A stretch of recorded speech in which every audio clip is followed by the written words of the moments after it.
Hello, welcome everyone to the best wrestling podcast in the universe, according to the Chaos Project. The Distraction. Is that the name of our podcast, Joseph? The Distraction? I think so. I think so, yeah. I think so. I mean, it's, I think depending on who you ask, it has more sort of profoundly, filth names that people brand us, but we call it the Distraction. I think the people that like our show call it that. So, yes, that's what it is right now, Jeremy, yes. Did we get buried in the DMs? I think so. Yeah, really? I feel like this could be a big show in that regard, to be honest. It feels like everyone's kind of, they're on that balance, It's difficult, Jeremy. We've got to walk this well, okay? Because TK follows you. But the machine gun Bryan Danielson follows me. So I've been told the Impact thing needs to be tightened up a little bit. So, and Mark Carano emailed you. So you're going to get us in trouble very quickly. He did not email Jeremy. Please be clear. I'm Jeremy Lambert, allegedly. This is Joseph Hulbert. He has an accent, everyone.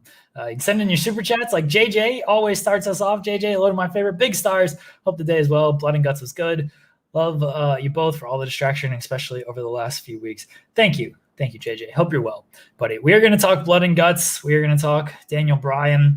I guess we're actually talking wrestling. We're coming off the greatest angle of all time, and I feel like people expect oh man, what are they going to do next? Nothing, folks. Nothing. We're just here to talk wrestling. It all depends on how you see this, okay? Because we kind of accepted, Jeremy, this was going to be our first normal show, so that's fair enough. However, I will say, thanks to the wrestling kind of, lords up there, they did give us stuff to talk about. It could be worse, Jeremy. You and I could be going through the Backlash card and sort of pondering triple threat bouts. At least we have some stuff, some meat on the bone here. So, I don't like doing wrestling talk on a wrestling show, but I think we can pull it off today. Everyone, all right. Let me comment on this. People, so you saw the paid ad yesterday, right, Joseph? I sure did, yes. I got heat in the Fightful offices over this paid ad. Apparently, shoot heat. I don't care, folks. I don't care. The paid ads, I can keep writing those checks. I write these checks all day. Wow. I just got a raise. I got nothing else to spend this money on. The paid ads, they're going to continue. I'm going to keep sending them in, and they're going to keep running because I'm paying for them. So there you go. I don't care about this heat. Jeremy, fire me? I'm already fired. Have you seen the premiere of the new season of Dark Side of the Ring by any chance? No, I haven't. Well, it's focusing on the loose cannon, Brian Pillman. And I must say, Jeremy, you're a really good friend of mine. And as of late, I have stressed that I am the Stunning Steve, now Stone Cold Steve Austin in this industry. I am somewhat alarmed by your loose cannon tendencies in recent weeks. You are showing up here, there, and everywhere. You have banners, you have bits, you have props. You're becoming, there's one thing being an extension of your personality, Jeremy. You're getting a little far away. It's no problem. We're drawing money here. I understand it. But I'm just trying to keep you in check. That's all. There you go. Frank Aguilar says, heat or buzz, brother? It's always heat with me. I don't really get buzz. Only heat. Fair. That's very fair. Yeah, probably true. Hey, send in super chats to the paid ads. I mean, you can send them in on this show too, but when the paid ad runs on the List in Your Boy show, send in the super chats for those to justify them. We're really getting heavy-handed with this super chat bullying, right? It's full on at this point. Twitch is even worse. So there you go. I didn't say this. Just put it on the screen, but I didn't say this. Well, all Spawn 1210 says this show sucks. Fair. Wow, Spawn 1210. Do you disagree with him? Seriously. No, this is a horrible show. Why does anybody watch it? Carlos Easy says, if you get fired, the distraction can finally go unsanctioned. Aren't we already? Aren't we already? The Lights Out podcast. Yeah. The show starts with the lights just flickering once. We do a Bill Watts insert and away we go. Maybe that's what we'll do. That's the Patreon. Give me, Jeremy, we should talk about this wrestling stuff. I feel like Spawn was upset. Maybe people are I don't know. I can't tell. I don't know what Hannah's saying thank you for. Just generally. Thanks. Yeah, just generally. I agree. You're welcome, Hannah. JJ says, Jimmy can't fire the big stars. Ratings will tank. Yeah, they'd get none if we're fired. Let's not test that theory. Let's not test that theory, JJ, okay? It sounds right, but let's not do that. All right, let's talk about wrestling, I guess, for some reason. AEW Blood and Guts was last night, Joseph. It's going to do 2 million viewers, according to me. We'll find out here in about an hour or so. People were very upset that I had the audacity to say, oh, it's going to do 2 million viewers as a joke, because that's what I do. But they were like, 2 million? Are you crazy? Louis Dangor says I was smoking something. Like, yeah, probably, but that's not the reason I tweeted that. I can't imagine knowing you and thinking you did an actual ratings prediction. Like, you could possibly care. There's just no way you'd ever care that much to do a guess. But nonetheless, it was Blood and Guts. Anyway, that was the transition to Blood and Guts. So, look, we may get in trouble here, might we? Because I think there's two sides to this. Super chat, go ahead, Jeremy. Oh, Bud Ryan just says, how do I pay for all this catch? Straight cash, homie. That's right. Shout out to Randy Moss. Stunting on everyone in the biz, running circles around these shows. Nobody does our show, Joseph. Nobody's got a banner. Look at this. It's hanging today. We got it hanging. No one's got the banner, Joseph. She's out of control. Okay, now look, here's the deal. It's fair to say the Blood and the Guts has caused many a debate, right? And we have not spoken about this. I sent you about 8 texts last night, enraged at the dialogue, but we have not spoken about it. Yeah. I think this is kind of cut and dry. And I'm surprised at how controversial it's been and how polarizing it's been. So I'll give you my take in I'll give you my take in as much detail as I can, and we can kind of figure out where we're at on this, okay? I really like the match, firstly. It very much had the spirit, that kind of identity of the old, the WCW War Games, NWA War Games, even, dare I say. And, it had that kind of, that visceral, that spite to it, which I really enjoyed. The first 2 acts, or you could just actually say everything before the match beyond, or whatever AEW called it, I thought was borderline perfect. Even with the botches, because what does it matter? It's War Games, right? Blood and Guts. I just felt it had a moment there when Jericho came in where they could have gone to like the finish in a couple minutes, but instead they had another 10 and maybe a little bit more to do. And Jeremy, you're a WCW guy, that's just not really necessary, is it? Like, it's not, the 5-on-5 part doesn't have to be the meat of the match. It's kind of just the conclusion. I think that's where it lost its way for me. Now, we'll get to the stunt bump, but before we even do that, because the match is confined from that, right? I think this was a very good match. I'm not a star rating guy, but, you're going to rate it highly. It's a very good match. But if I could shave off 5, maybe 10 at the end there, I think it's perfect, basically, which frustrates me a little bit, but I still enjoyed it. So I didn't think the same thing. I was watching it with the EP, and the match started at like 25 after or so. They were first in the ring, it seemed like.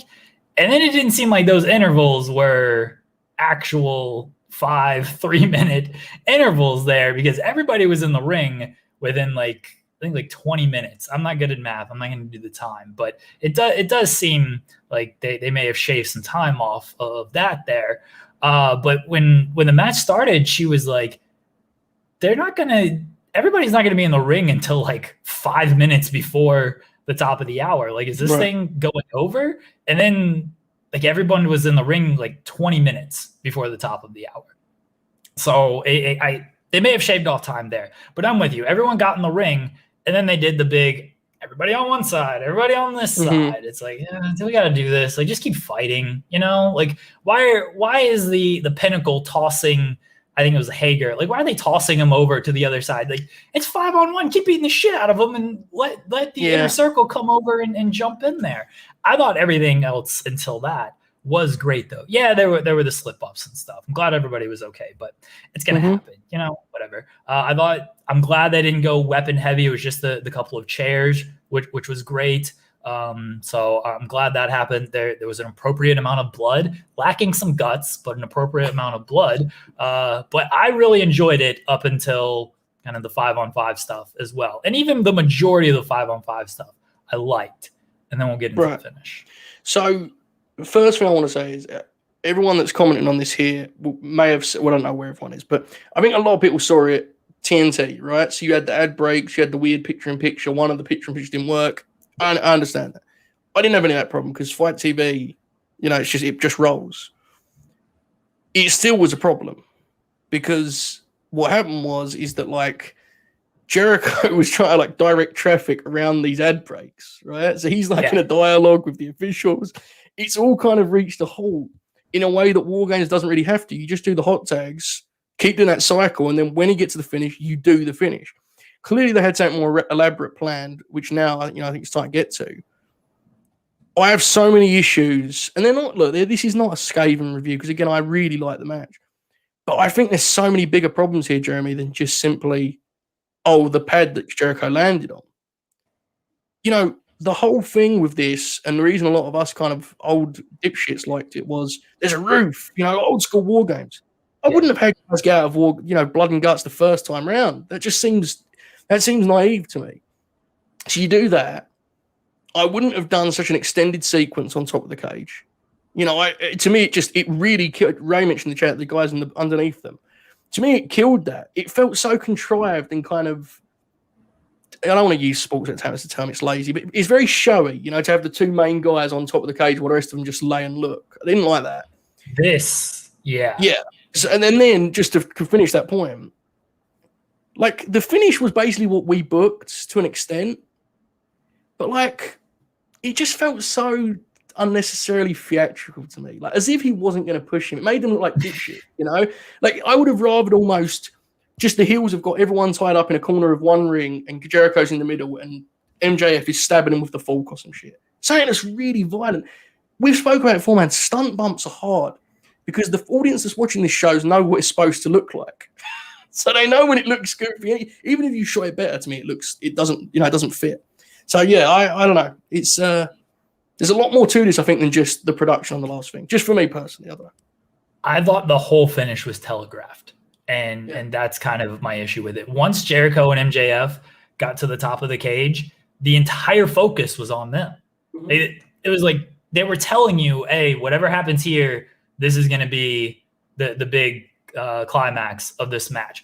Anything that was going on in the ring, somebody could have a chainsaw and threaten to kill somebody or chopping off limbs and stuff. It's like, doesn't matter. None of that matters. Whatever you see on the top of the cage, that's the only thing that matters. I thought it was kind of a disservice to the other 8 guys in the ring to just have the tight focus on them the entire time. Do a wide shot, cut to the ring a little bit, like do something to make it seem like the rest of this action going on matters after you just spent 30 minutes with these 8 guys mainly, because MJF and Jericho were the last 2 in the ring. I didn't like that like you said, they climbed on the cage, the first one. It's like, really? I get, where are you at on the Jericho thing? Because you can spin it one of 2 ways. It's either Jericho hates MJF so bad that he baited him up to the top to go after him and made it a one-on-one confrontation, or Jericho's just an idiot. He had a 5-on-4 advantage in the ring, and if he wants to be a brotherhood and stick with his guys, he should have just let MJF go and be like, see, he dipshits, like he doesn't actually care about you. He only cares about, he tried to leave, like he escaped. We're out here, we're going to win. So here's the problem with this, okay? My instincts are I like the idea of MJF using the emotion of Jericho to bait him. Now we need to get to the execution of that, though. Because, and I don't know if you guys saw this on TNT. This is where maybe my experience differs. Because he was waiting for the ad break to end, Jeremy. Yeah. Chris began to sort of glad hand. He was waving. Yes. Yeah. And listen, this is not necessarily Jericho's fault because ad breaks in this match is kind of a nightmare anyway, right? So, like, I'm not saying it's him, but I have to say this. I find a lot of the Jericho's discussion to be really, dramatic and, he's finished. I thought he was, like, real bad in this match, Jeremy. And I can go in depth to a level that I very seldom do on here.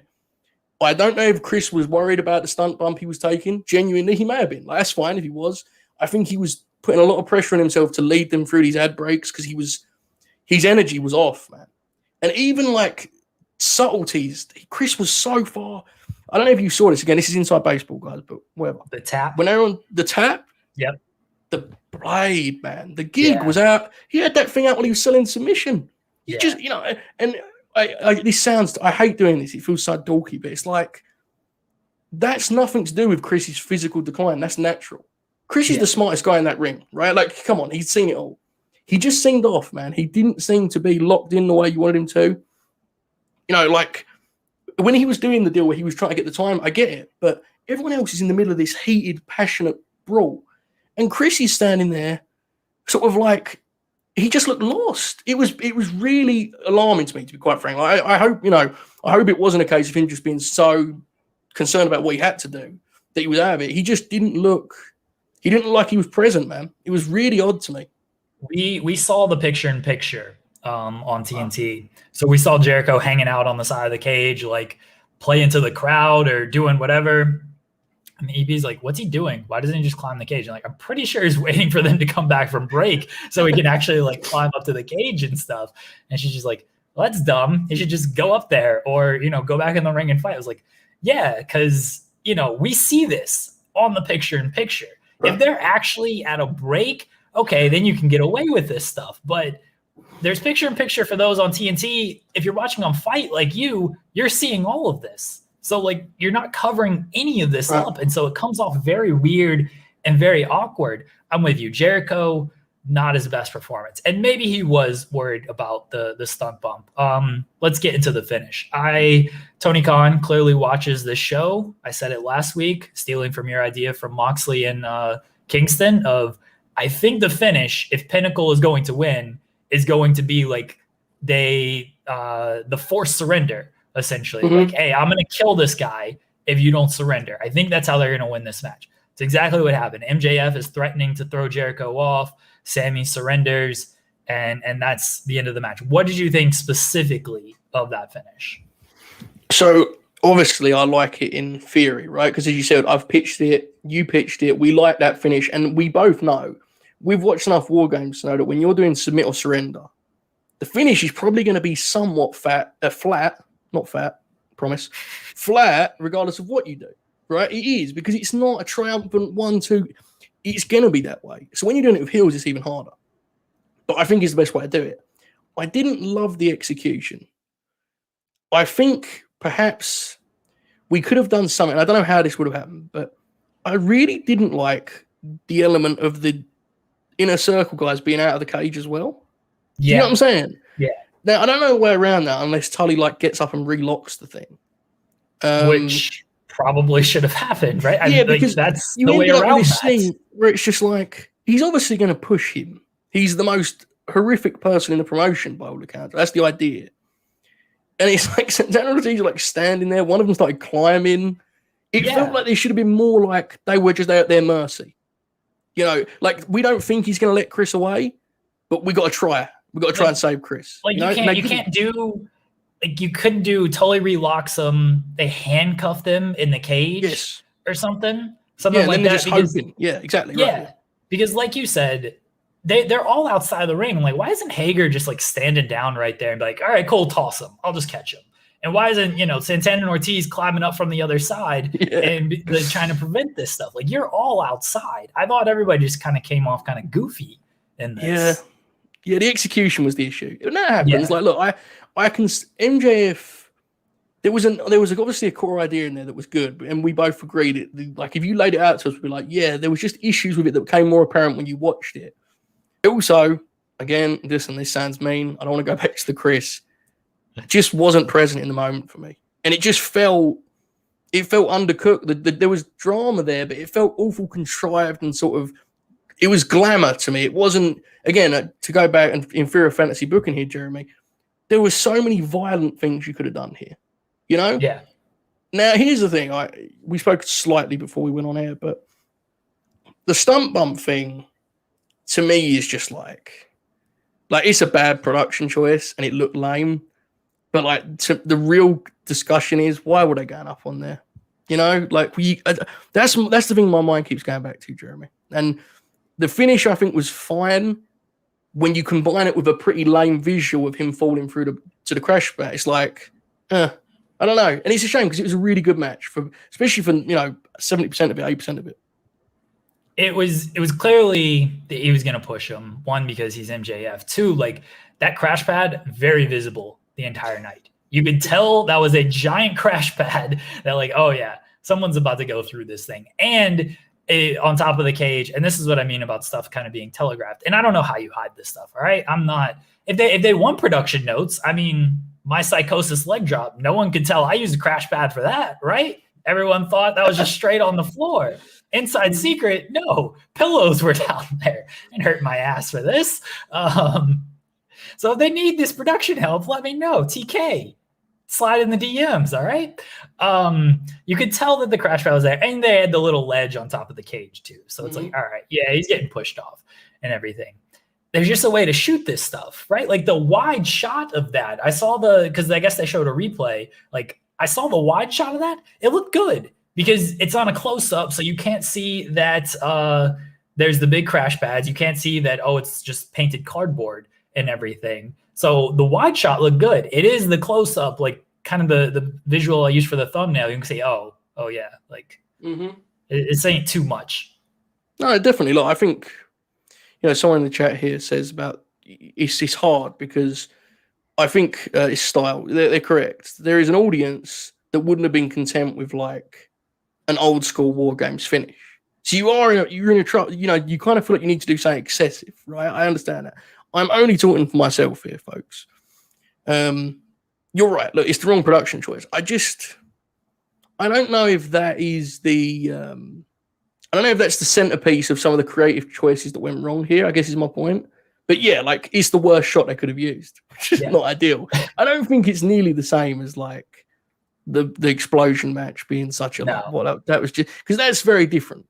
This was just more like wrestling silliness done kind of badly. Like it isn't a new thing, right? Jeremy saying people would land on it. Like Shane's Shane and Miz, that one was like an obvious one.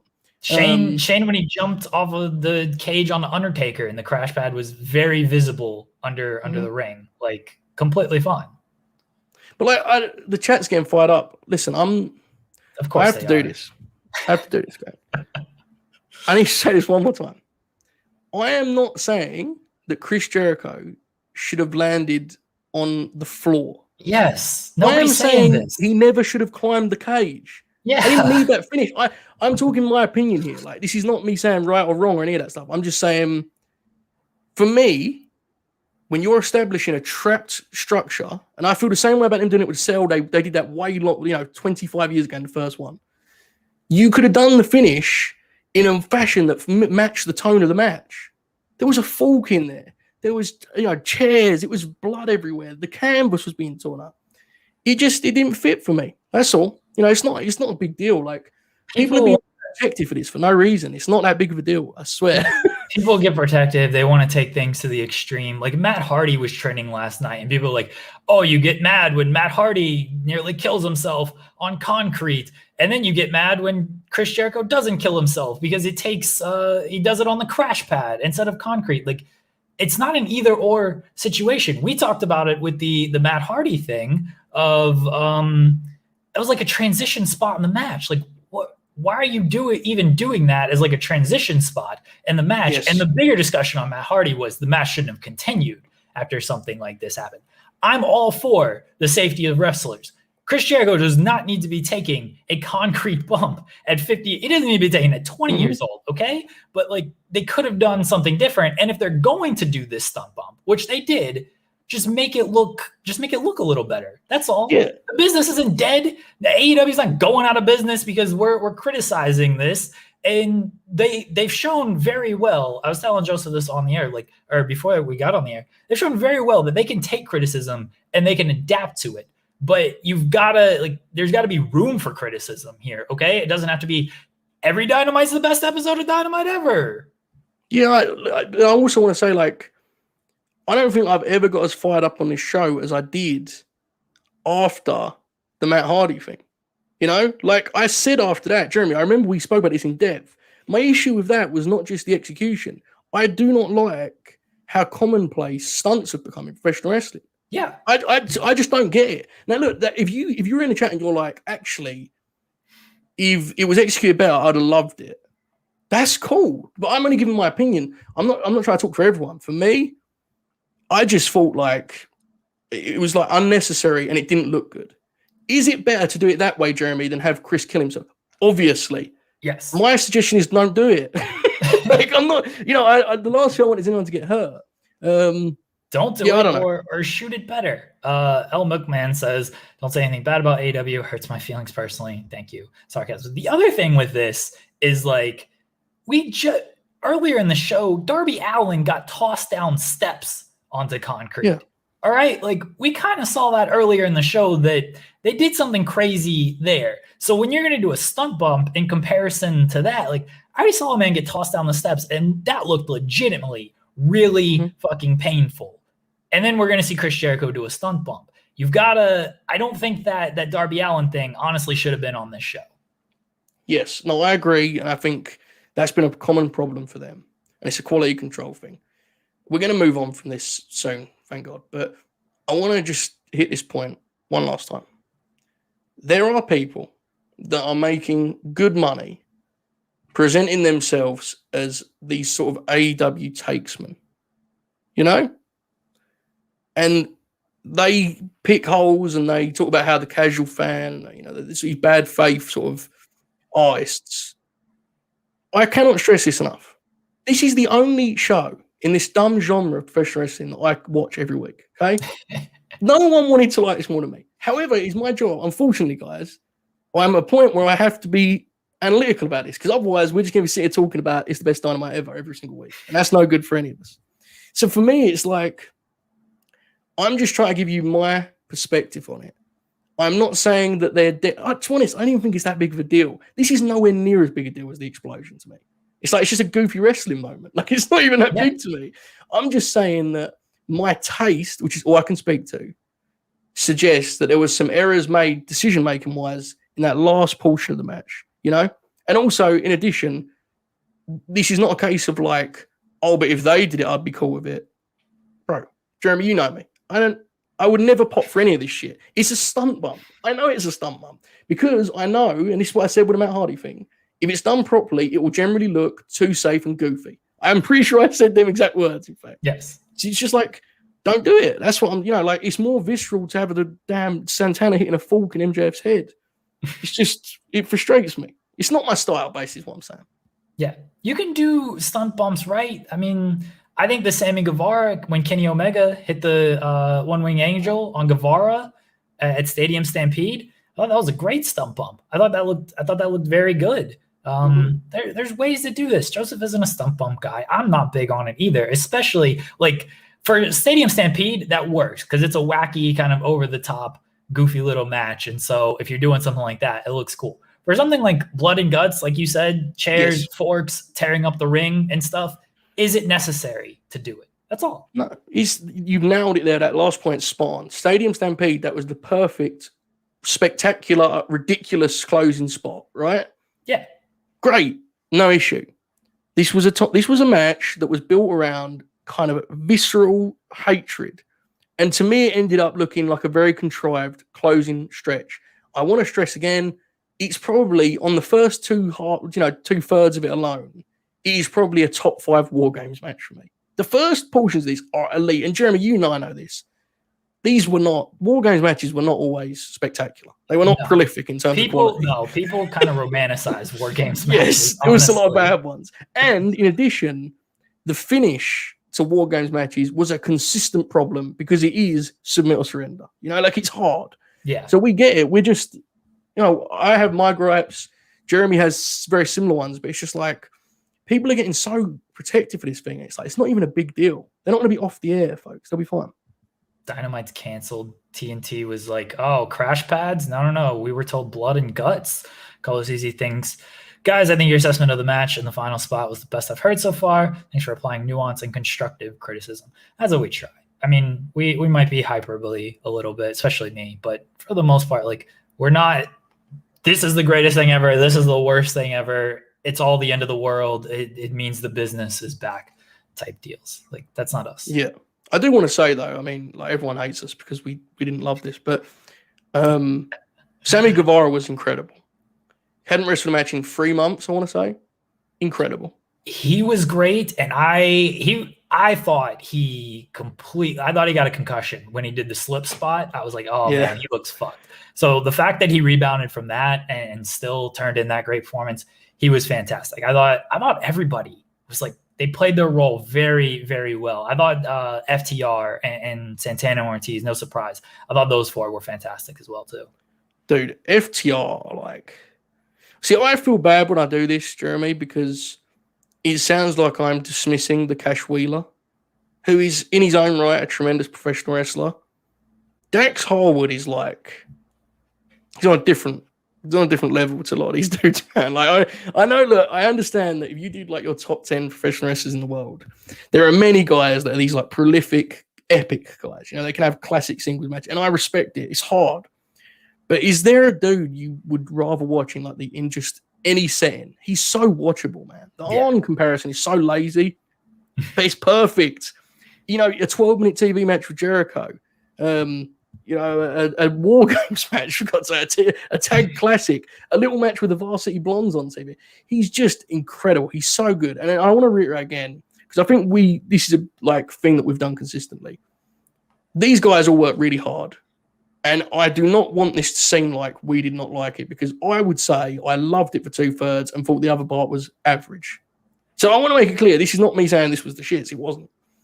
It's me saying, oh man, I wish I could have got my hand and just tinkered with it a little bit, because I think it was nearly perfect. That's my main point here. But nonetheless. I also, Music and Moonsaults, our buddy Chris says, they made Wardlow look like $1 million in that match. Sammy was fantastic too. Yeah, I thought everybody was really good. Chris was unfortunately, like kind of the weak spot in the match for the reasons we mentioned, in that it wasn't even stuff that it wasn't age and ring rust type of stuff. It was stuff that he should just, at his age, being in that position, he should just know better than. It was weird. And, no, 100%. He was just off, right? It was strange. And it happens, you know. Guys have off nights, and I do think your take on that is correct. It's like, if he's 50 years old, he's doing this spot, there's a crash pad down there, like that's still a dangerous spot to take right there. And you can get in your own head about that kind of stuff. So if that's the case, and I hope it was, then it's completely understandable.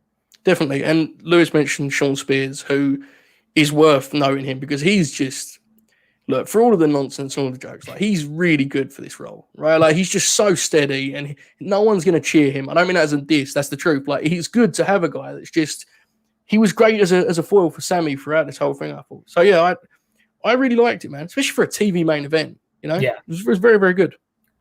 Anything else from the Blood and Guts show overall? Once again, I correctly called that Cody was going to bleed. It was very clear that he did not do it on purpose. It was hard way. You could see it live. I guess this was taped weeks ago, but you could tell that it was hard way. I just had a feeling Cody was going to somehow bleed on this show.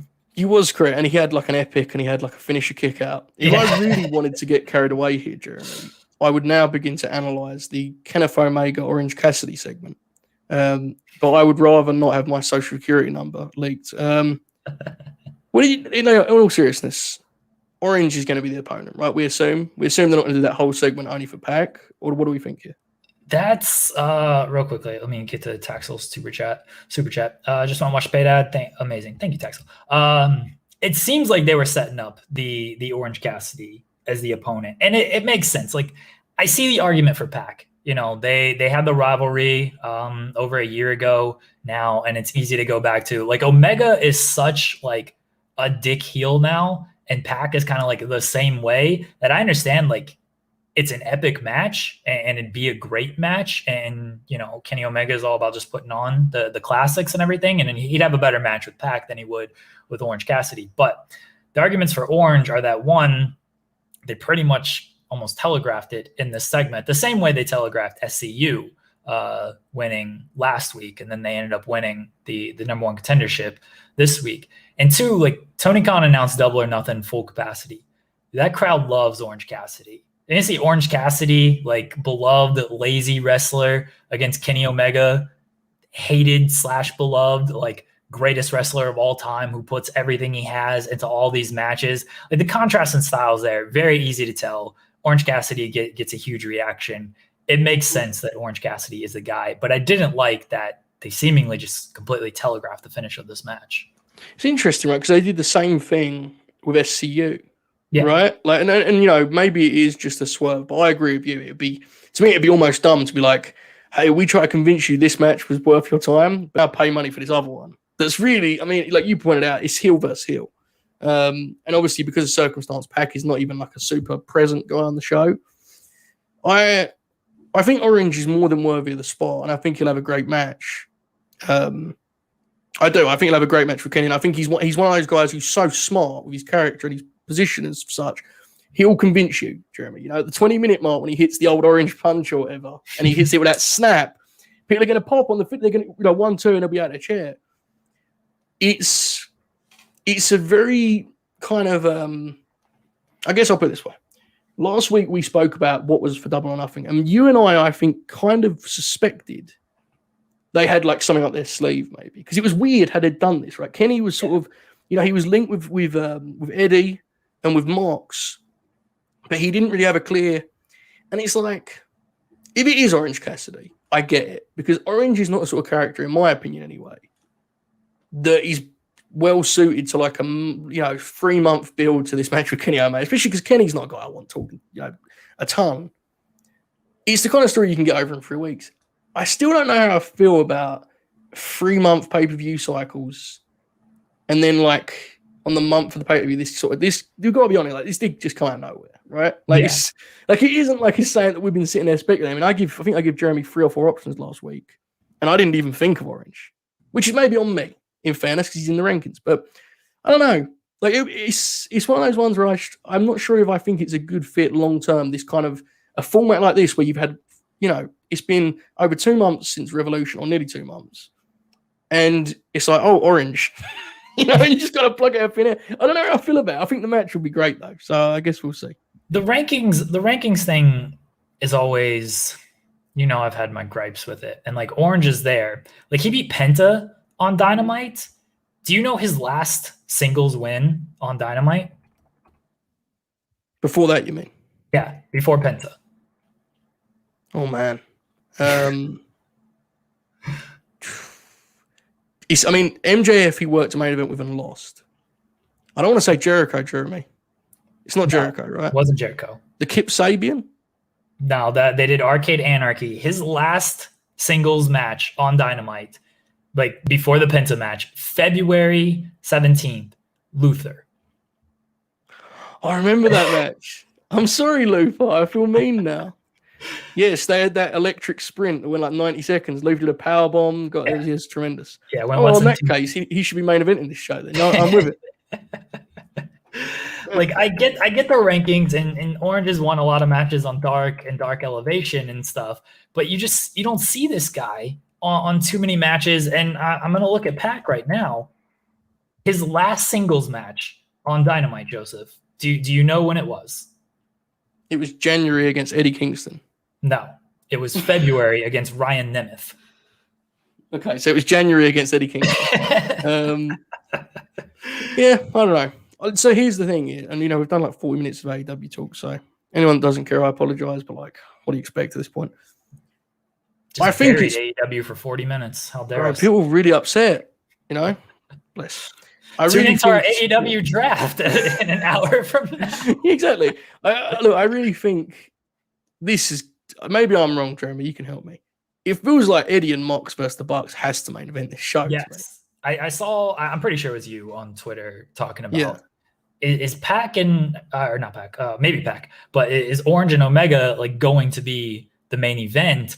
And I mean, I get the argument for that being the main event. It's the world title. It's Kenny Omega and everything, but it's like a 3-week build for this thing. Like Pac and Omega haven't been linked at all since Omega won the title. So it's tough. At least Bucks, Mox, Eddie, like they've all been linked up really since Omega won the title. Like the Bucks have always been in the background of that title picture, and then they really came into the foreground since like January. So it seems like that should be the main event, and it feels like it would just be better served as that main event because it actually has a long-term purpose and story to it, where it's not just a kind of number one contender type thing with a 3-week build.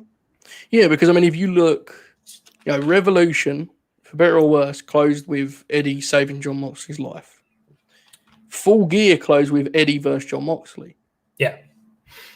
I mean, in fear of getting ahead of myself, it feels like they're winning the tag titles here. That's to me, that's the like most sort of, that's a strong arc they've got there. finishing this show, sending a full crowd home happy with Eddie winning a big one alongside the guy that he turned away for the sake of a big one. It's like, I think it's perfect, man. And here's the thing with Moxley, he's their biggest star. The Young Bucks are huge stars, and Eddie's already main event the pay-per-view, so no one doesn't belong there to me. Right. I think that's perfect. I really do. The chat's talking about Britt and Sheeta, and I'll be honest, this may sound dismissive, but I think it would kind of be doing them a disservice to put them on after 4 hours of wrestling. I would actually be tempted to put them on first and go 20 minutes, kill it. Fresh crowd. Yeah. Britt is really over. Really over. I do not want to dismiss that. I don't know if there's an emotional connection with that particular matchup that would carry enough weight that at the 4 hour mark, people are still rocking for it. Yeah. Because I think the other problem with that match is I think people all kind of assume the result too, and have done for a long time. I think everyone has been looking at every pay-per-view comes around. It's like, well, the next one, Britt's going to get the title. It's like, it feels like, his time's up almost. So I don't know. I'm not against it. It would definitely be a cool moment for them too, but it feels to me like the biggest match here with the strongest story is set to be Eddie and Mox against the Bucks. But obviously I'm biased, so I don't know. We'll see. Music and Moonsaults says, I get AEW not wanting to have DQs, but then why put the referees and talent in such situations that Anderson punching QT in front of the ref? It's referee discretion. It's their philosophy thing. I think Chris is right. It frustrates me too. Nakazawa was doing it with the lanyard and all that stuff. It's one of those things that I think that maybe this is a cop out, Jeremy. You tell me. I think my viewing of New Japan Pro Wrestling allows me to grasp it better than if I didn't watch. Because we know that, New Japan's approach that is Red Shoes just throws his hands up in the air. I think that's the kind of approach they're envisioning. The issue with it is one of the announcers doesn't like that element of the promotion. He talks about it sucks. And 2 minutes into the biggest TV show of the year, Eddie's getting worked over by Nakazawa and Kenny, and Jim Ross comes up with is this a handicap match? Is this tornado tag? It's like, Jim, chill. So I don't think he's wrong, but it's just the way they do stuff. I think it's just complete referee discretion, and I'm okay with that. I think they would be better suited if more referees, and they try this. They really did more at the beginning, and I think they've lost it a little bit. But referees just having more of their own personalities, one referee is going to disqualify you for this. Just don't do that in front of them. Another referee will kind of just let it go, especially magnitude of the match type deal. I get people are going to be like, oh, why give referees personalities and stuff? I think that adds, and I think that Tony Khan has talked about it. Why wouldn't you give referees kind of different personalities? I'd like to see a little bit more of that, but I understand that's not that's probably not a big sticking point for them. Hey, let's make sure our referees have personalities. I do want to say too, because I know that we're haters. But I do think checks, DK. Don't stop, buddy. I do think credit to AEW for I feel like every time they have a big episode, almost every time, a really big one, they don't put together the following week strong enough to me to keep that momentum going directly. The momentum is definitely there overarching. I think AEW's had good momentum all of 2021 since winter is coming, but they don't have that week to week for me generally. They definitely managed that this week, right? Oh yeah, next week's one of the best shows they've ever done on paper. It looks incredible. Bucks and SCU, where SCU could split or win the tag titles. Moxley and Nagata. That video package was great, by the way. Moxley, just so fucking good. That guy is so damn good. Miro and Darby, and then Pac and Orange Cassidy. Those are 4 matches you're tuning in for. That's really. And the craziest part is Pac and Orange Cassidy, one of the best matches of 2020, probably a rematch, right? Revolution. Yeah. That was height of AEW crowd excitement. So that's pretty awesome in itself. Nagata's a spectacle. Yeah, man. It's actually a stronger show than this one by a distance, which is really weird because this one had War Games. But that's loaded. I'll be stunned if at least 2 of those matches don't hit in a major way. But I think there's a chance when you look at what they've got, it feels like there's a real chance of Miro ending this Derby reign with an homage to Brody's title win. They don't need match quality from that one. I could see Miro just running him over. I really could.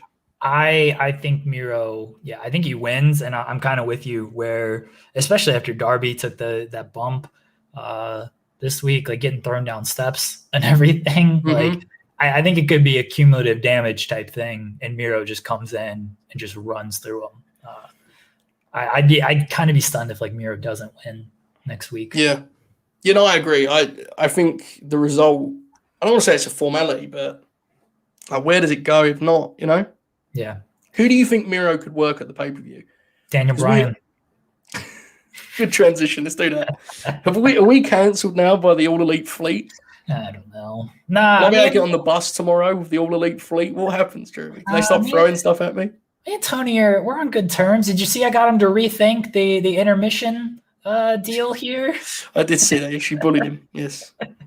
Hey, let's not throw that around. And I just bullied him too. We're very nasty guys. Tony and I we came together, had a discussion on things as we typically do on these things, and I just said, Tony, Sunday pay-per-views, they're already 4 hours long. You have to throw intermission on there. Like it's a long night, man.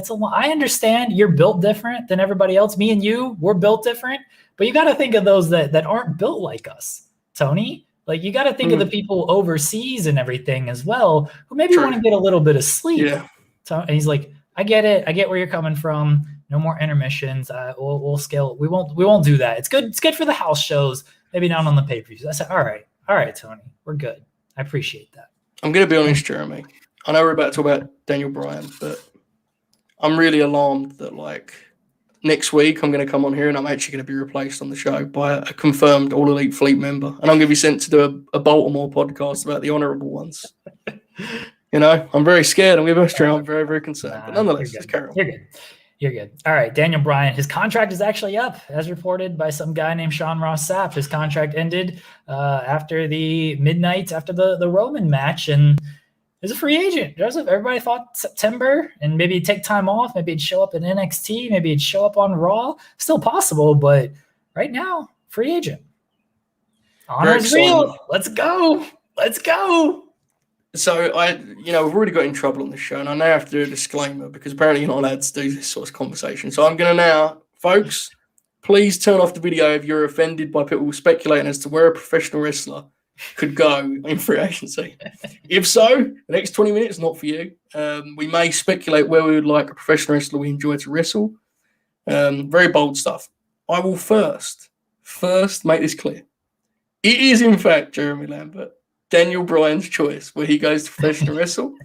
I am indeed aware that he has had some health issues, and I would not like Daniel Bryan to A, fall off the top of a blood and gut structure on a crash mat, or B, die.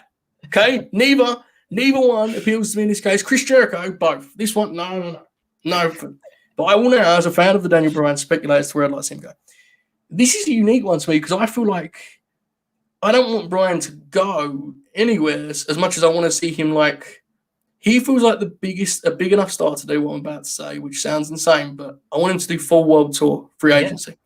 I think I mentioned this last week, Jeremy, but I want to see Bryan and he could even, here's the crazy thing, I think he's a big enough deal that he could even take WWE bookings and be like, yeah, I'll do 4 weeks of TV to build this Cesaro match. Cool.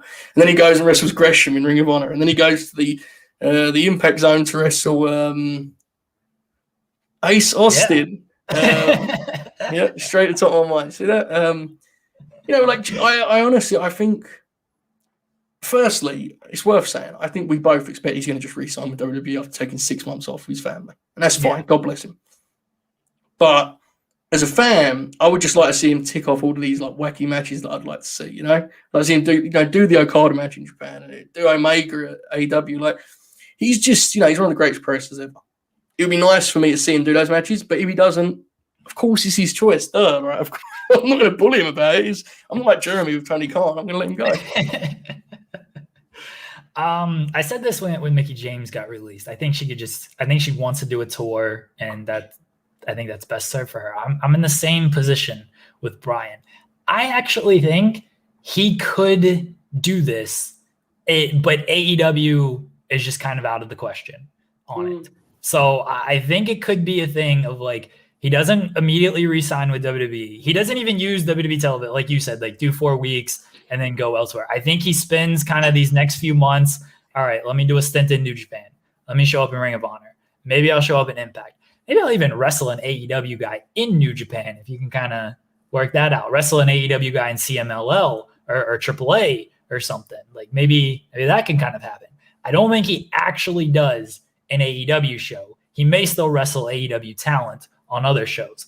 And then by the fall, he does just kind of return to WWE in some capacity. I do think we're getting a Bryan kind of tour. I just think AEW is the one spot that isn't happening on this tour. Did you, for even 1 minute, when you saw the graphic that they were going to announce who was wrestling Kenny at the pay-per-view, 1 minute, did you even ponder? Did you start to? No. I did it for 15 minutes. So, yeah.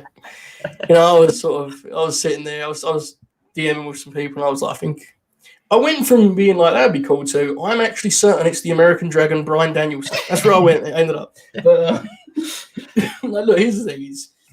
He's not a guy that match catalog-wise has, like, boxes to tick, right? Let's be honest. Like, he's already arguably the greatest professional wrestler ever in that regard. So, he's in my mind.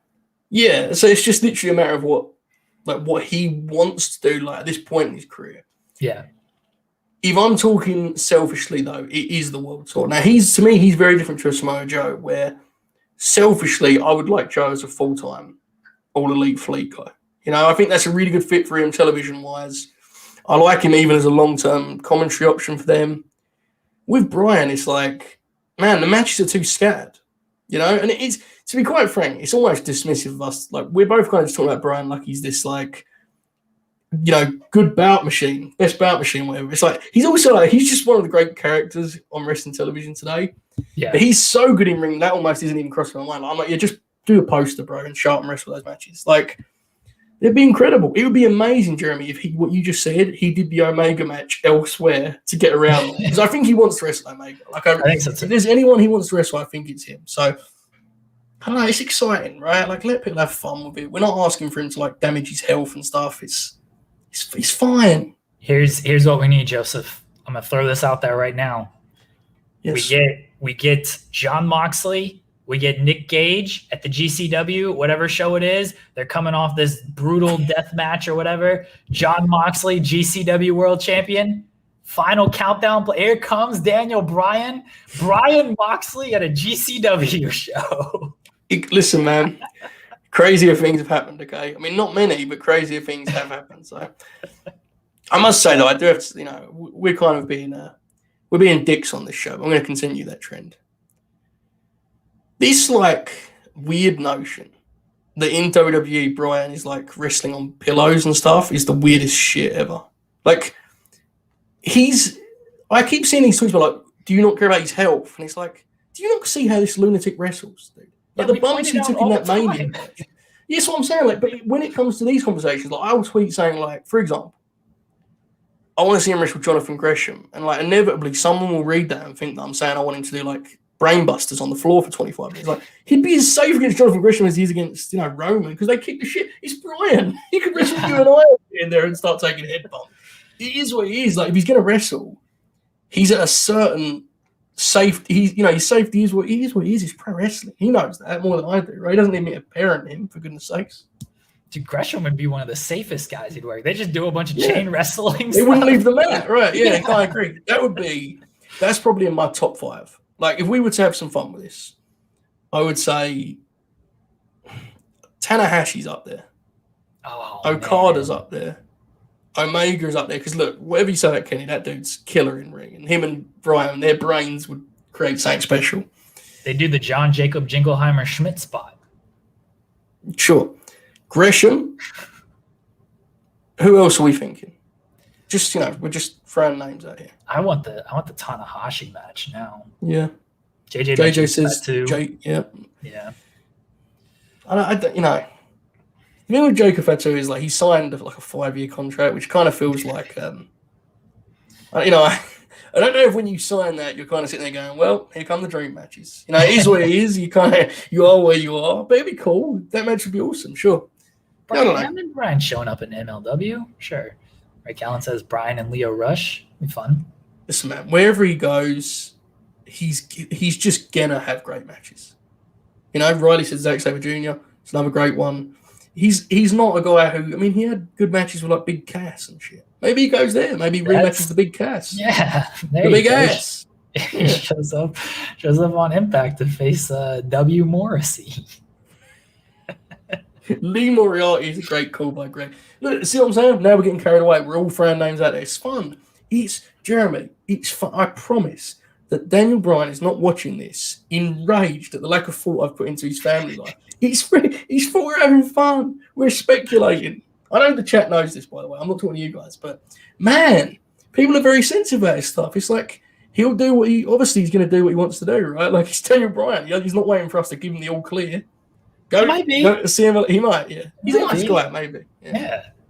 The Samoa Joe, if I know you're watching, please, AEW. Why, Joseph? So you can criticize him in AEW and bury him?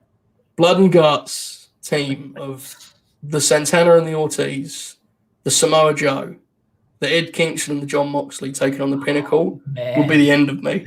And then they would go 50 minutes, and I would come on here and be like, always said War Games matches are best when they approach the hour mark, folks. Listen. You'll be like, I thought it was a bit long, and the chat would go, get rid of Jeremy Lambert. It's all about how good the match was. Ricky Starks, Christian Cage, great suggestions. I love it. Oh, Bryan can go anywhere. He's going to have a great match with anybody. And I just want to see Daniel Bryan wrestle, honestly. I don't care where it is. I don't care who he faces. I want to see this guy wrestle. He's awesome. He's legitimately, like, I've called him this many times. Like, he's my GOAT. He's the best of all time to me. One of just my favorite wrestlers to watch. Like, if I just had, like, Desert Island match catalog, Bryan's catalog is top of the list for me.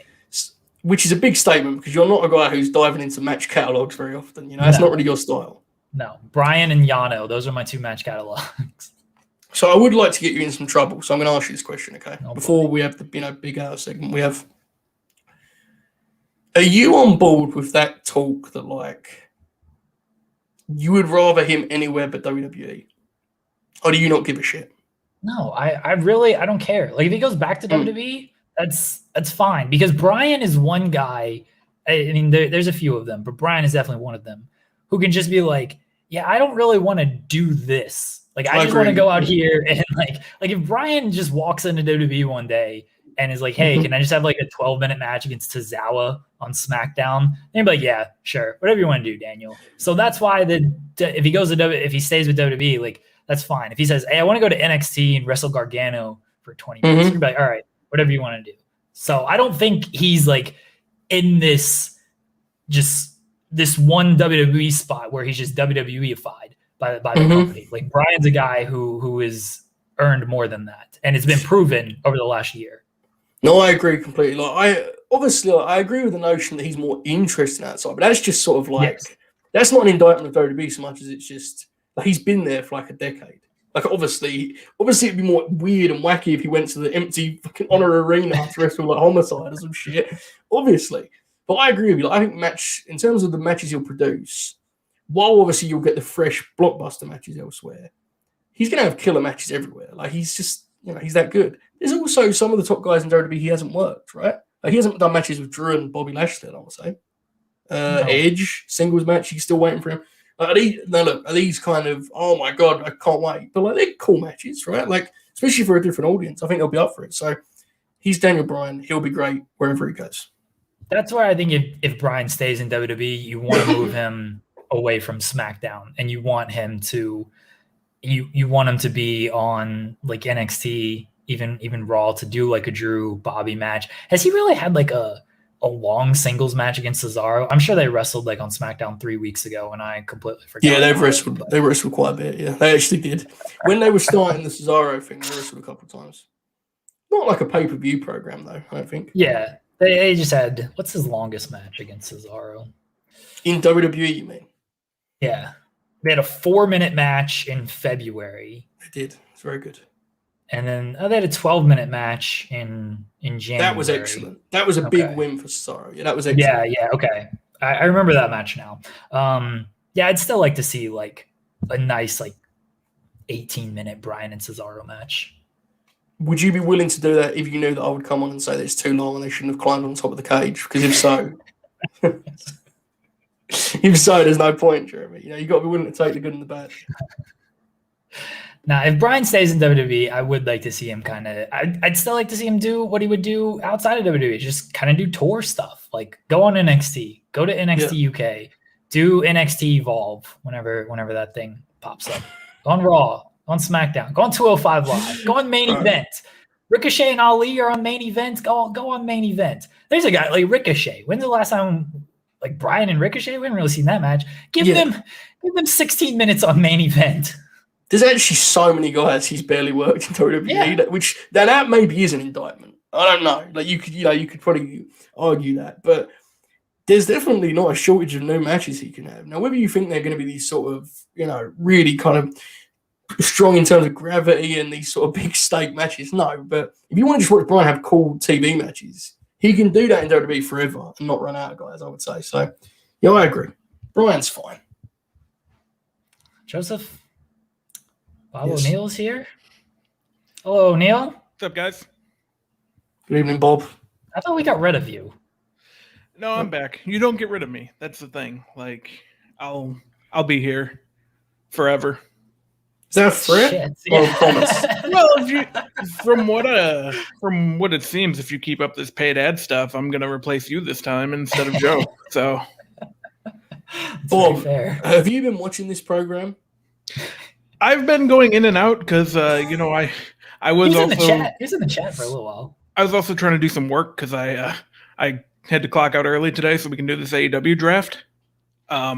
We should have promoted that more, Jeremy. That's my bad. I was too busy getting in trouble with the AEW audience that would watch the AEW draft. I promoted it at one point when people were like, you guys hate AEW. Yeah, we hate it so much we're about to do a draft because we think the roster is so good that we can split it into two brands.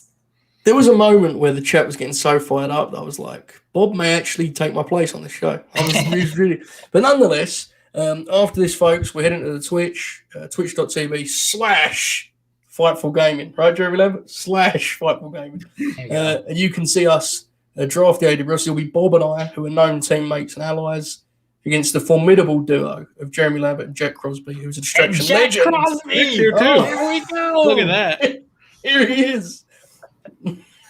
Hi, fuckers. Tag team partner. What's going on, Jack? Wow. What is Jack? Okay. Now, before we get into the excitement and we start promoting this thing, Bob has 3 minutes. Yeah. I don't have anything. You want me to talk about Raw? I don't want to talk about Raw. You don't have anything. Any word you want to talk about? You had a week to prepare for this thing. Well, everybody just wants to see the graphic anyway. Just run the graphic, and then we'll go from there. History final. All right, O'Neill, your time starts now. Yeah. No, I mean, the graphic is still great. I'm a big fan of the graphic. I guess I will talk about Raw for a little bit. It was better this week, I think. It's not great. It's not a good show. If you're a person that likes Braun Strowman or, Matt Riddle or whoever, you're probably really enjoying Raw, but if you don't like either of them, then, it's probably not for you. But, it's cool that AJ and Omos are back. I like them quite a bit. What are we at? That was only 30 seconds, huh? Okay. O'Neill. Yeah. AEW did 1.09 million viewers, a little bit short of my 2 million prediction. They did win the night on the cable with a 0.42 in the 18 to 49 demographic. Yeah, I mean, we're kind of in the same spot that we've been with AEW and NXT, where it's just going to still be the same, 1.7 million people watching every week. So it kind of is what it is. I watched both this week. They're both pretty good. And it's big that they won the night, though. Like, winning a demo is big. I think they're gonna win the demo, like, pretty much moving forward, because the challenge wrapped up. Last night was part 2 of the reunion. Like, who cares about those reunion shows? So I think they're going to keep winning the demo moving forward, because the challenge was the only thing in their way. That's off now. It's AEW's to take. Yeah. Is there NBA on Wednesdays, or it's like the ESPN B game or whatever? Yeah, it doesn't look like there was a game last night. Yeah, but even What that's is wrapping this up segment? soon too. What has come of this? Why have we, Bob? 3 minutes. You got 1 minute 20 left. Come on, man. Let's get into the details here. Come on, you've been preparing for a week. I like Roman Reigns' new music. I don't know if you guys talked about that. That's very good. It's very good. I got a Roman shirt now. Yeah, you know. Joseph, actually, I wanted to show you that. I don't know if you saw that. That's pretty cool. And that is very cool. That's nice. awesome. I assumed it was going to be someone shitty, but it's actually like an awesome. I genuinely think that's cool. And then I got this one with the little Vince puppet. It's more for Jeremy than I, but yeah. Wait, I didn't see that one. Go back to it. Oh, you're gonna love this one. Oh my God, the John Cena. It's the goat. You know, looking forward to Dark Side of the Ring tonight. That should be. That's such a weird way to phrase that, though. Like, I'm looking forward to watching it, but it's You're not a wrestling fan. You're supposed to embrace the fucking misery. That's true. What did you think of the Max Caster line about Dark Side of the Ring, O'Neal? It's edgy, man. Provocative. Edgy. People love it. It gets the people going. Exactly. No, I mean, you know, it is what it is. Get heat. It's a good way to do it. You know what the thing is about this is my time's almost up, but I don't think I'm leaving unless I am. I guess we'll figure out. But even if I do leave, I'll be. You're definitely leaving. Wow, Jack, I'm sorry you had to watch that, man. I'm really glad. I apologize. My time's up unless I'm leaving, or maybe I'm not leaving. That's what JTG used to say to Vince McMahon back in the late 2000s when they do the spring cleaning. Everyone's fired. Am I fired? Who are you? No. I wasn't gonna cut him off. I wasn't. And then he's like, my time's up, but I'm not leaving. I was like, well, now you are. Tremendous. Jack, we've got in a lot of trouble tonight. Yeah, but I had to go to an appointment with the wife to see my baby again. What happened? Were we talking AEW? What's going on here? It's great. It was great. It was great until the end. Don't say that, Jack. You can't say that. I had many layered takes here, Jack, okay? I didn't like the post, the match beyond portion of War Games. To me, it lost its way at that point. I didn't love it. I said it was average and the rest was great. It appears that a mob has lined up outside my household, and I will be attacked as soon as the show goes off the air. No, seriously, though, what was your other than it was great, which I generally agree with. What was your main takeaways and such? Well, see, because it's different, because my old ass, like I grew up on the original War Games. Like I watched the NWA War Games match when I was a little kid, and I didn't like NXT War Games from day one because it was nothing but a spot fest. Mm-hmm. A War Games match, I can see how it's perceived by some people to be that, but that's what it's not. What War Games is, you just take two groups who absolutely hate each other, you stick them in the cage with the roof on it, and they beat the shit out of each other. That's all it is. That's all it's supposed to be. That's why I sent out one simple tweet last night that I knew was going to hook people. I said, great freaking match. Incredible match. It's nice to see a War Games match actually look like a War Games match. I did not say anything about the post-match, the Jericho stuff. I just said the match itself was great. They beat the shit out of each other for whatever time they were in there. And I had so many people like, what are you talking about? I'm like, see, you're not talking about the match. You're talking about what happened after the bell rang. Even the Jericho, even them surrendering for Jericho. I thought that was great because to me, that solidified. We've had this slow babyface turn for the Inner Circle. And to me, those guys sacrificing themselves for their leader kind of almost completed that babyface turn. Like they have emotions. They care. Yes. Sammy, Santana, Ortiz, Hager, they care. I don't disagree. I just would have real quick. The only thing I would have changed, since throwing him off the cage, you could add MJF do anything else. You could add him break Jericho's arm or something. Yes. You say, well, I'm not going to throw him off here, but watch this. I'm going to snap his arm on top of this cage here. Yeah. So this is the thing. Yeah. Jeremy and I kind of pitched this finish. Do you remember, Jack? You was actually with us many a month ago when Ed Kingston was feuding with John Moxley, and I had that idea where Eddie was going to grab Renee or some shit and be like, "So I quit." That'll do. That's the idea here, right? It's sacrificing. I like that. It was I don't know if I'd have done it on the roof like. You mentioned breaking the arm. I would have tried to do something that stayed within the confines of the structure that had that same sort of visceral element rather than something that's as showy as a stunt. Was my problem with it. I don't disagree with you though in terms of the idea.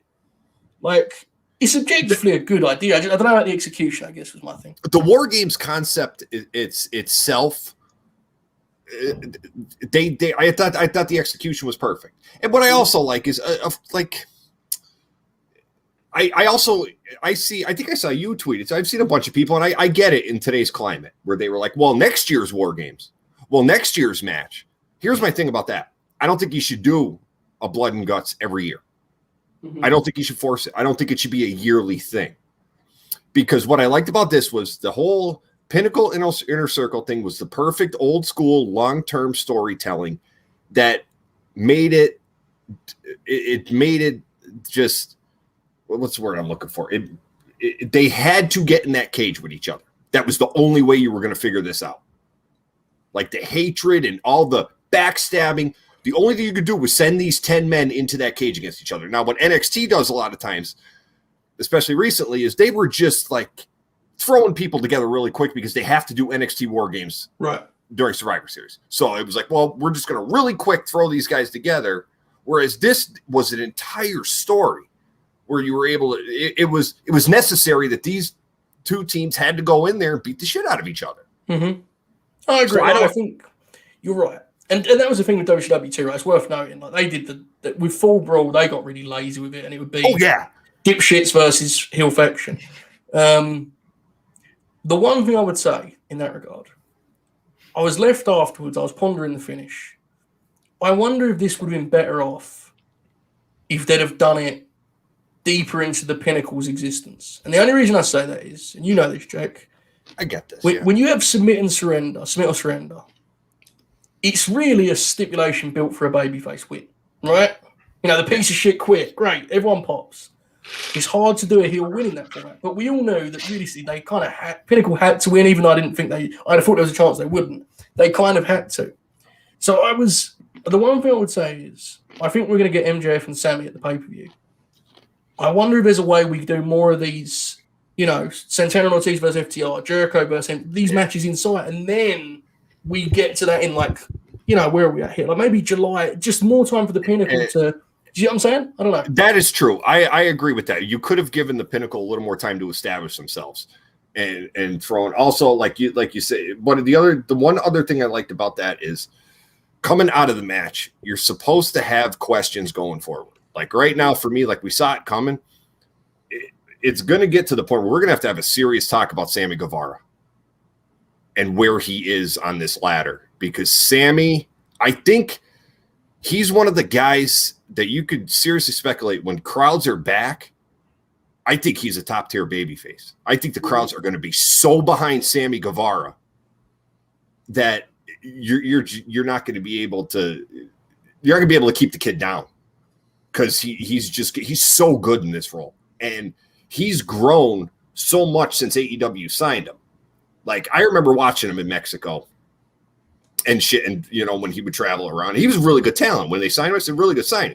But he's done the thing that AEW promised they would do, that these kids were going to develop and grow. Yes. Sammy, with the likes of, like, Jungle Boy. You're seeing it since the company's inception. And I think in some weird way, this pandemic and sticking them in one place for over a year, I think it was more beneficial to some of those guys. Yeah. Getting That's this a work big every thing. week. That's a big talking point, Jack. I really do think that in some weird way it was beneficial to some of these kids not to travel, but to stay in one place at Daly's Place, get that work on national TV every single week, get your feedback and grow. You're not traveling. You're always in a group with the same guys. I know people want to hate it, but you're with experienced guys like Cody and Jericho all the time. You're not split up pretty much. You're all in the same place. You go pick their brains. You get your feedback, and you just get better. This is something I listened to a Jade Cargill interview today, and she said this exact same thing of like it was actually beneficial to like not have the crowds around and to just work kind of television and be around these guys all the time, because I could just ask them stuff. I could learn how to, because I mean, she didn't really work a ton of independence or anything. Like she's training from the ground up here at AEW, and she's training from the ground up like immediately on television. Yeah. And she has said like it's been beneficial to just work without the audience and just work television and learn kind of how to be a television star. Because I know I can be comfortable in front of an audience. And the audience has slowly started to come in through this as well. So she slowly started to work with them as the audience comes back. So I think Jack has a point. I think it works for some people. Other people, maybe not so much. In addition, if you look at Britt Baker, post-injury. There's another one. Yep. She had clearly been surrounded by the right, because there was things that she changed that were like, they seemed subtle, right? But like, how much more physical was she when she came back? And like, I don't know, obviously, I'm not talking to Britt Baker about this, but like, when you would sit around Jake Roberts and Arn Anderson and these guys when you're at TV, like, that's important. Another one recently, Chris Statlander. Even in her like 2 matches I've seen since she came back, her stuff's way crisper, right? Like, she hasn't had reps. It's just a case of her being around the right minds. Everyone's locked in and focused on what you need to do better. I think you're right. I really do. And I think there's a bigger point even. Like, go ahead, Carol. Statlander's a great one, because now that I think about it, she had that match at Revolution with, oh, God. Was it Nyla? Yeah, Nyla was still a champion. Yeah, it was Nyla. But she had that match at Revolution that got shit on. Yes, yeah. And then that was a month before everything shut down. Yep. Like, remember, the talk was Statlander pushed to the moon. She had that match, and it wasn't great. It was a bad match. Mm-hmm. She got shit on, but again, got forced to take a step back, and then the injury happened, unfortunately. Yes. But then got forced to take a step back, and look, she's great. I think she's doing tremendous right now. No, I agree. But I think my kind of, I don't know if it's a hot take, but like, I think people underestimate how much better Dynamite has got since going to Daily's Place. And they don't realize how hot these shows are going to be when they're back in front of her. Like, these shows are killer, man. Not to say Dynamite was bad before. It wasn't. But like, in terms of talent depth, do you know how many guys barely performed in front of a crowd or didn't at all? No, they're going back to these arenas with an army of like over-established guys on TV. I think when we talk about momentum, and look, AEW's healthy, 1 million, that's cool, man. That's good. I think people underestimate how hot these shows are going to be when they get back. It's going to be a party. It's going to be wild. Yeah. This is good. I have one more question for you guys that was on my mind about Dynamite from the show as a whole. Are we all in agreement that because Ethan Page and Darby doesn't need a title, are we in agreement that Miro should go out there next week and just bash the shit out of Darby and take that title in like a minute? Yeah, Brody Lee style, man, right? Like what Brody did just annihilate him. Mm-hmm. Because it's really not hyperbole. I mean, the first thing I said when Ethan came in is I said you got to do it, because if you watch the like somebody joked last night, the 5 people that watched Evolve. Like, I was one of those 5. I know in our guy tape machines, he was another one who said, I'm offended. And I said, I'm very offended because Ethan Page and Darby Allin have this chemistry. And you saw a small bit of it last night.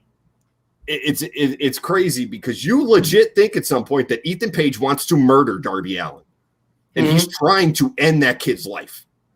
Yeah. And now you're gonna tell these two to do it on national TV. That was why when Miro came out and said he was taking the shot next week, I said, oh, he just has to kill, because Darby and Ethan don't need a title.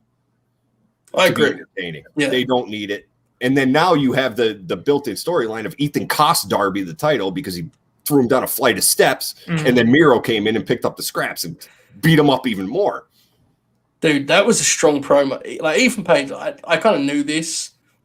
He just needed to find his feet as a personality, right? Like, you just need to give him, this is who you are on this show. And thankfully, in AEW, he's basically just, like, he's the guy we know, right? And as soon as you give him the mic last night, it's like, okay, he's in now. He's on the roster. You know, I watch Dynamite with my brother, who's not a casual fan, but he doesn't know Ethan Page, right? For example. And I think before this week, if I'd have said to him, Ethan Page, you'd been like, is he the dude with Scorpio? Like, what? He was in the ladder match. After this week, you know. Right, like he got his personality over, and thankfully the booking give him an angle that gets him over too. So, no, I agree. It's interesting. Like, where do we think that match is headed? Are we going Scorpio and Ethan against like Darby and Sting cinematic? Are we saying Archer and Darby? Because Archer's obviously involved in this whole deal too, right? So I don't know. Archer, I would say Archer and Darby against Archer and Darby against Ethan and Scorpio. Probably a step, I reckon. There you go. We'll see. Guys, we'll have more AEW talk on the Twitch in like 10 minutes. Big show. Quite possibly our biggest Twitch show ever. AEW draft, myself and Jack Crosby just going to destroy Joseph and O'Neal in this draft. Gonna dominate them in this draft. Twitch.tv/Fightful Gaming. It's a brand split draft. We'll explain how it all works when we get on the Twitch and everything. Twitch.tv/Fightful Gaming. O'Neal, do you want to plug anything? I don't really have anything. All right, good. Jack, do you want to plug anything?